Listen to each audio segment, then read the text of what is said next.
Votre invité aujourd'hui dans la grande interview en direct sur Boursorama, c'est Alain Minc. Bonjour. Bonjour. Merci d'être là avec nous.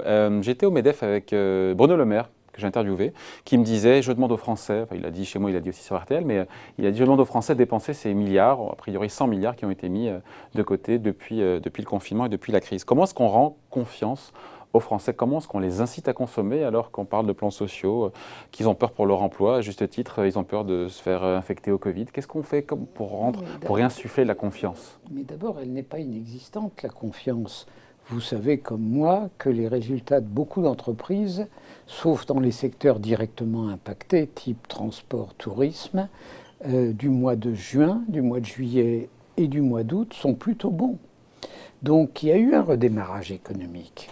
Ce redémarrage pourrait... On a eu les ventes de voitures ce matin en France. Oui, bon, après, la comparaison avec 2019 est compliquée, mais ça fait une baisse de 20%. Non, mais bien, je ne dis pas que le désert a été arrosé et c'est devenu un jardin, mais il faut quand même ne pas donner le sentiment que la sortie du Covid a donné lieu à une rétention économique considérable.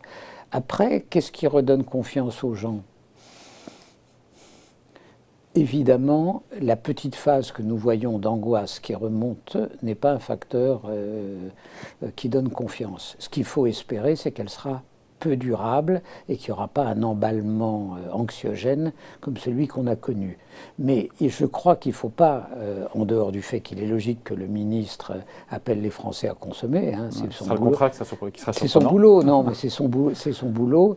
Je crois qu'il ne faut pas s'attendre à ce que l'argent thésaurisé soit dégelé comme ça. Quand on est en période d'angoisse, l'argent est thésaurisé. La vitesse de la reprise dépendra de l'usage que feront les Français. La vitesse de la reprise dépend de l'usage que les individus font de leur épargne, mais la vitesse de la reprise dépend aussi du charbon que les pouvoirs publics ont mis dans la machine. Le principal facteur de soutien de la demande, ça a été en réalité, et ça l'est encore, le régime de chômage partiel, oui, qui a été le plus généreux, à juste titre, d'Europe. C'est derrière, c'est un peu le rétroviseur déjà, ça. Non, mais le fait qu'on ait maintenu ce régime jusqu'en 2022, c'est quand même quelque chose qui soutient la demande. Le plan de relance qui a deux parties, il a une partie qui est investissement d'avenir, soutien aux entreprises, il a une partie qui est aussi une forme d'aide implicite à la relance. Voilà. Donc je trouve que cette politique macroéconomique est à peu près aussi ajustée à court terme qu'elle pouvait l'être. Derrière tout ça, je crois qu'il faut se rappeler ce qu'on a vécu. On a souvent dit, et Bruno Le Maire l'a dit, et moi je trouve qu'il a eu tort, je lui ai dit... 1929. C'est 1929. Ouais. C'est pas vrai, parce que si en 1930, les banques centrales et les gouvernements avaient fait ce que les banques centrales et les gouvernements occidentaux ont fait, on aurait évité Hitler. Ouais. Donc il faut prendre la mesure de ce qui a été fait. L'argent que les banques centrales déversent aux États-Unis dans des proportions folles, en Europe, dans des proportions importantes, a été un facteur pour maintenir le système en vie exceptionnel. On est dans une période où les taux d'intérêt réels négatifs vont durer plusieurs années. Ça poussera évidemment, quand on sera sorti de la période paroxystique, ça poussera nécessairement la demande. Donc la situation n'est pas aussi dramatique qu'on le dit. Je dirais d'ailleurs que je pense que quand les pouvoirs publics disent qu'ils s'attendent à 800 000 chômeurs d'ici la fin de l'année, moi je pense qu'ils sont, sont trop pessimistes. Ouais. Si vous mettez bout à bout trois choses, premièrement, le régime de chômage partiel, tel qu'il est... Jusqu'au 1er novembre, et ensuite, ensuite négocié, mais qui demeure.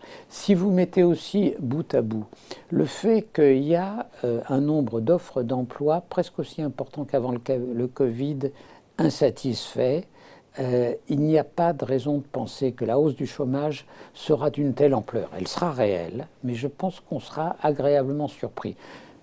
Et je pense que le gouvernement, au fond, joue très habilement et très naturellement en annonçant le pire pour pouvoir constater que c'est un peu mieux. Grâce à lui. Il m'a réaffirmé, le ministre de l'économie, son ambition justement d'effacer les séquelles de cette crise d'ici 2 ans. C'est aussi la projection il me le disait aussi le gouverneur de la Banque de France, François Villeroy de Galhau. C'est raisonnable ou pas de retrouver d'ici 2 ans, parce que beaucoup d'experts disent ça risque d'être plus tard. Non, parce que vous pouvez faire le raisonnement suivant. Supposons qu'on termine un peu en dessous de 10 de baisse du PIB. Ouais. Et cette année, en 2020, on peut penser que, sauf deuxième vague dure, qu'on fera 5-6% de croissance en 2021, et donc presque autant en 2022, on y est. Ouais. Non, je crois que d'ailleurs tous les pays du monde ont à peu près la même approche. Reprise qui ressemblerait à une... Peu importe. Non, mais l'aile d'oiseau, c'est marrant ça, l'aile d'oiseau de celle du gouverneur de la Banque de France qui est ça. Non, c'est intéressant, on cherchait la poésie des gouverneurs. Non, mais c'est intéressant parce que quand on regarde les chiffres, après, vous aimez ça, les chiffres à la consommation, elle rebondit de 35%, mais ce qui est normal, 10% en juin, 0,5% en juillet. On est revenu au niveau de l'automne 2019. L'idée n'est pas de catastrophiste, mais il n'y a pas un essoufflement quand même là? On ne peut pas savoir. On ne peut pas savoir à cause de ce qui est en train de se passer. Je veux dire, vous allez passer je ne sais combien de minutes sur le port du masque. Ouais. Bon, c'est quelque chose d'anxiogène. Qu'il fallait faire pour éviter le reconfinement. Il fallait le faire. De toute façon, le reconfinement est impossible pour une raison simple, nous n'avons pas les moyens. Donc il n'y aura pas de reconfinement généralisé. D'ailleurs, rétrospectivement, il faudra quand même pendant des années, moi je l'ai dit pendant la crise, je pense que l'Occident a eu un coup de chaud. Je pense que si vous voulez, à un moment donné, la non-préparation, l'exemple chinois, je pense que si ce qui s'est passé s'était produit au Japon, je ne suis pas sûr qu'on aurait confiné. De la même manière, on a beaucoup de respect, de crainte et de respect des Chinois. Et le raisonnement, c'est-à-dire les Chinois confinent, donc tout le monde doit confiner, il n'y a pas d'autre réponse, à jouer inconsciemment. Enfin, ça, c'est le passé. Mais ce n'est pas la peine de dire... Il ne fallait pas confiner de manière générale? C'était une erreur de confiner de manière générale? C'est 2 mois de confinement qu'on a vécu. On ne peut pas faire de l'histoire rétrospective. Je veux dire, l'affolement a été tel. Ouais. Mais je pense que par rapport au risque sanitaire, on a choisi d'éviter des morts visibles aux dépens de morts invisibles. Je veux dire, moins 10% de PIB en Occident. Ça a des conséquences pour le commerce mondial. Ça a des conséquences dans les pays pauvres où vous faites plus de morts que vous ne voyez pas, que de morts qu'en effet vous auriez vues et que vous avez évité à l'hôpital. Donc, il ne s'agit pas de réécrire l'histoire, dire on a eu tort, mais il faut quand même pondérer. Il y a aujourd'hui suffisamment de doutes sur ce qu'on a vécu pour être certain qu'on ne recommencera pas. Ça n'est pas, il n'empêche qu'il fallait, comme un coup d'arrêt à un laisser-aller général, imposer le port du masque. Il y a le port du masque en lui-même comme protection et il y a le port du masque comme signal psychologique d'alerte. De ce point de vue, les images qu'on a vues des fêtes sur les plages de Saint-Tropez, des Baléares et autres montraient qu'il fallait à tout prix donner un coup d'arrêt. Ouais. Avec, justement, on parlait de cette confiance, de l'heure de vérité, qui est un petit peu cette rentrée, et en même temps cette communication gouvernementale autour du risque de seconde vague, qui pourrait justement faire peur, casser la reprise. En même temps, il faut éviter... C'est compliqué, ils sont sur une ligne de crête aussi. C'est extrêmement compliqué, c'est une ligne de crête. Vous ne pouvez pas dire il y a une bonne mesure, une mauvaise mesure. Il faut ajuster progressivement. Et globalement, les pouvoirs publics ont fait leur boulot. L'ancien gouvernement l'a fait, le nouveau gouvernement l'a fait, et c'est vrai dans tous les pays du monde. Vous avez même vu un pays aussi indiscipliné, croit-on, que l'Italie, respecter les règles de confinement, le port du masque, même aujourd'hui pour les enfants de plus de 6 ans, le jour de la rentrée des classes, avec une discipline presque saxonne, alors que c'est en Allemagne que vous avez une manifestation contre le port du masque. On est à fond renversé, là. Non, mais donc, les réactions de chaque pays, l'Espagne a été extraordinairement sage. Un des pays qui a le mieux géré cette crise, c'est la Grèce.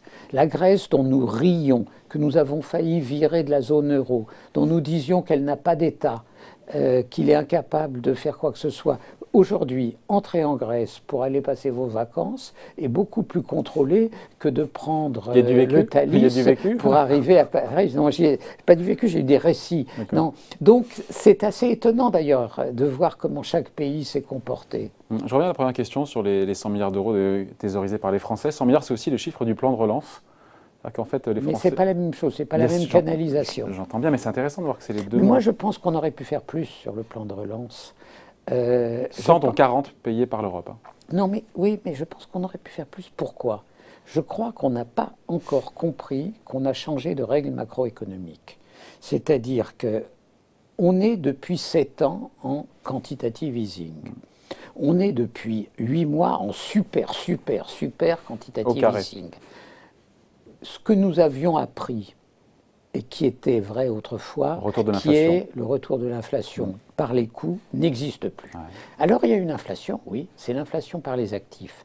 Mais l'inflation par les actifs, ça n'est pas un problème économique, c'est un problème social. Avec les inégalités. C'est-à-dire que ça va creuser durablement les inégalités et que ça pose des problèmes. Et ça revient en problème politique derrière aussi. Hein. Oui, mais en revanche, sur le plan économique, je pense que les décideurs, les administrations des finances ont encore en réalité un regard déformé qu'est le regard d'hier. Je pense franchement qu'on aurait pu, si les 100 milliards étaient consacrés à l'investissement, faire sans doute le double. On va entrer dans une période, moi je le dis dans un entretien que je donne demain aux Échos, où on sera obligé de distinguer dans nos budgets ce qui est, entre guillemets, fonctionnement et ce qui est, au sens large, investissement. Pour l'investissement, il n'y a pas de limite. D'ailleurs, qui l'a dit? On n'a pas prêté assez d'attention à une déclaration de Mario Draghi, qui a peu parlé depuis qu'il a quitté la BCE. Il a dit qu'il y a 2 dettes. Oui, mais ça veut dire quoi? La bonne et la mauvaise dette. Ça veut dire la mauvaise dette finance des déficits qu'il ne faut pas accepter ou qu'il faut limiter. La bonne dette finance des déficits très considérables qui fabriquent de l'efficacité et de la productivité. Et donc, on est à un pivotement de la politique macroéconomique. Et d'ailleurs, quand vous voyez, les plus empiriques sont toujours les Américains, comme d'habitude. Les Américains en font beaucoup plus que nous, en termes de création monétaire, en termes de déficit public, en termes de plan de relance. Et une fois qu'ils auront un gouvernement raisonnable, c'est-à-dire un gouvernement qui nous ramènera les États-Unis que nous aimons, on verra qu'ils continueront. Et continueront avec intelligence et pas seulement par les hoquets du gouvernement Trump. Et donc voilà, et donc sur ces 100 milliards, on dit quoi? On va attendre d'avoir les mesures, mais on en connaît les grandes masses, donc c'est pas assez. En même temps, majoritairement, c'est pour de l'investissement, parce qu'il y a des mesures sociales qui sont à la marge. Mais je suis sûr que je n'exclus pas qu'on refasse un deuxième plan. On en a les moyens. Un deuxième plan d'investissement dans les années qui viennent. Il faut tenir compte et faire très attention à une chose, faire très attention à ce que font les Allemands. Les Allemands, qui ont abandonné toute leur morale macroéconomique, ont représenté sur les aides d'État, puisque toutes les aides d'État ont été autorisées depuis le début du Covid, 53% des aides d'État de l'ensemble de l'Union européenne. Nous, 17%.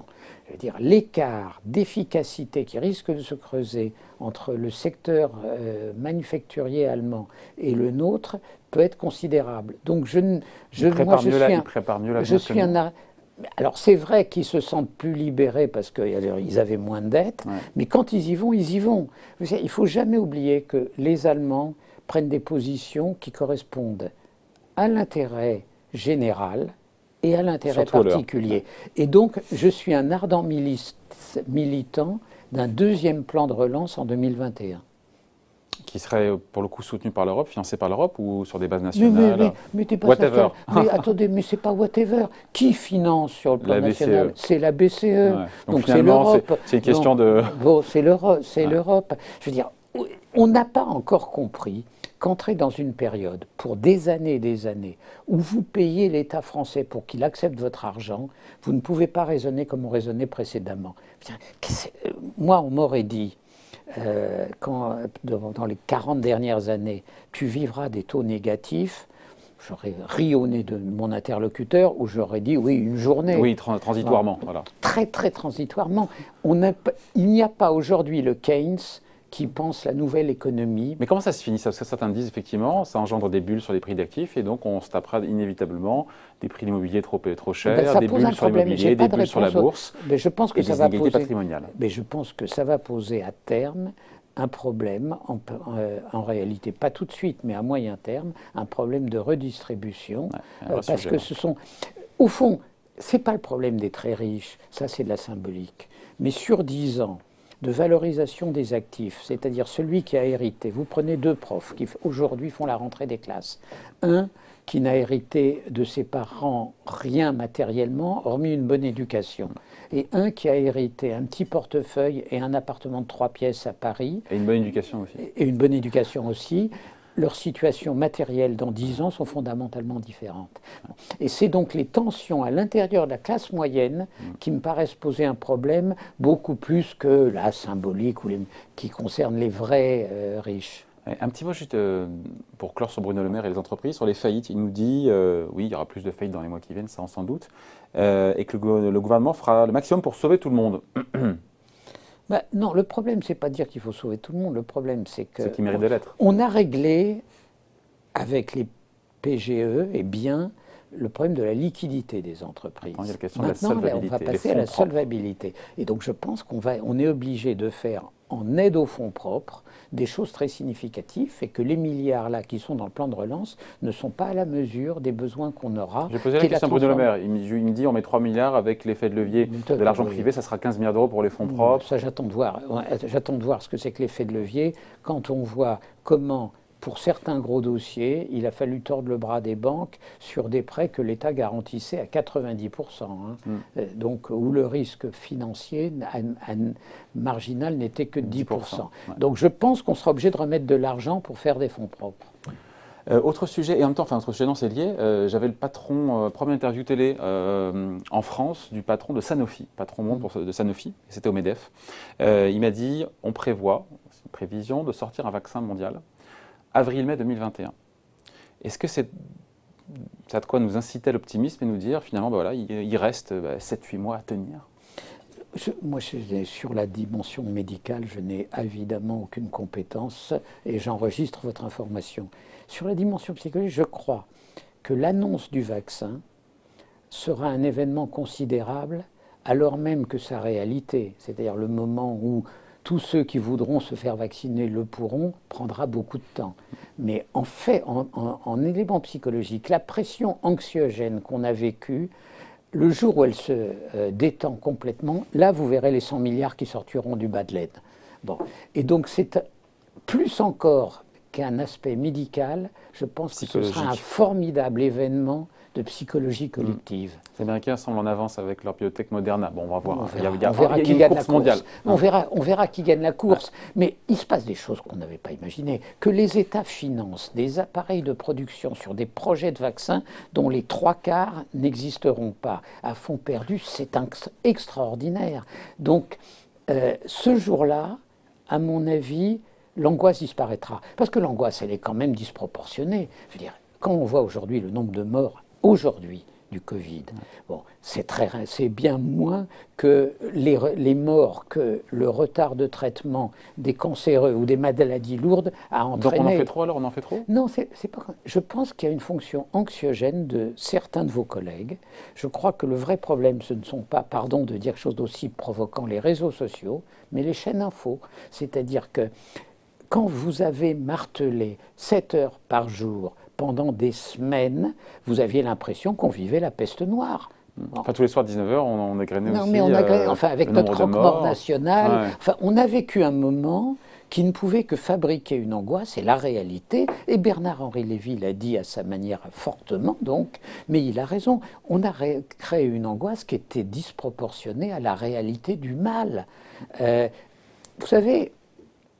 Ça pose des questions le jour où on aura un virus dont la taux de létalité ne sera pas de 0,5%. Non, mais voilà, on verra. Alors, vous savez, le président Trump a eu une seule phrase pendant sa présidence incontestable. C'est quand il a dit, à propos, le remède peut être pire que le mal. Sauf que cette phrase très intelligente venant de lui était par définition disqualifiée à cause de toutes les autres phrases qu'il a pu dire. Mais c'était une vérité. Hein. Il faut pas. On n'était pas en train de vivre la peste noire. Hein.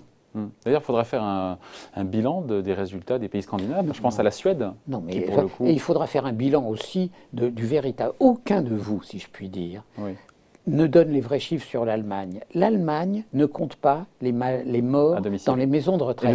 Dans les maisons de retraite. Comme ce n'est pas un pays jeune, les maisons de retraite sont une industrie d'avenir en Allemagne. Et donc, en réalité, oui, ils ont mieux fait que nous, mais l'écart n'est pas de 1 à 4. L'écart est probablement de moins de 1 à 2. Les Britanniques et nous comptons en effet les morts dans les maisons de retraite. Donc, il ne faut pas non plus interpréter que nous avons tout fait mal fait, que l'Allemagne va merveilleusement.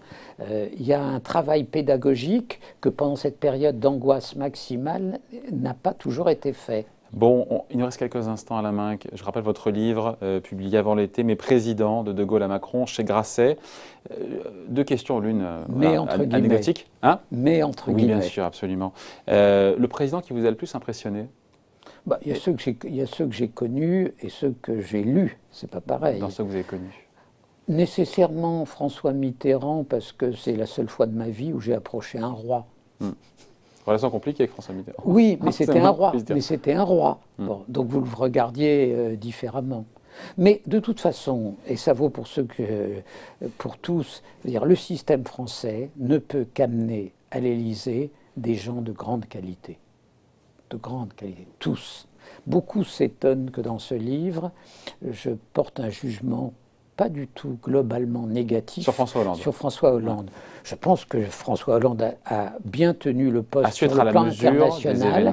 Il a été à la mesure des événements, dont ceux dont on parle aujourd'hui, ce qui est l'hypercachère. Il a fait une faute macroéconomique majeure au départ, parce qu'il ne savait pas qu'il y a 3 facteurs de production en économie: le capital, le travail et la confiance. Et que comme il avait fait disparaître le facteur confiance, il ne l'a jamais récupéré. Mais aucun de ces hommes n'a été en deçà de la fonction. Bon, et si on se projette un tout petit peu, on finit là-dessus, sur la prochaine présidentielle, 2022, on n'y est pas, mais quand même, votre conviction, c'est que c'est peut-être l'élection la plus risquée de l'histoire de la Ve République, parce qu'une victoire populiste est possible. C'est ce que j'écris dans le livre, à cause de la montée populiste, oui. Mais enfin, j'ai la conviction, c'est non seulement mon vœu le profond, mais j'ai la conviction que Macron sera réélu. Aucun président n'a jamais été réélu. Oui, mais ce n'est pas le même contexte. Aucun président n'a affronté un deuxième tour, en réalité, contre le candidat populiste, dans votre analyse. C'est juste. Non, donc ce n'est pas la même chose. C'est sa chance alors. Et puis je pense, c'est son plus grand risque et sa chance en même temps. Et je pense que Macron a maintenant un créneau politique très clair. Au fond, il est le chef du centre droit. Ça, c'est une vraie base politique. Il est en train de transformer les Républicains en une secte dissidente de la droite démocratique. Pas mal fait, bien joué. Bon, on en reparlera. En tout cas, merci d'avoir été avec nous. Donc, invité de la grande interview à la MAC sur Boursorama. Merci à vous. Merci à vous. Au revoir.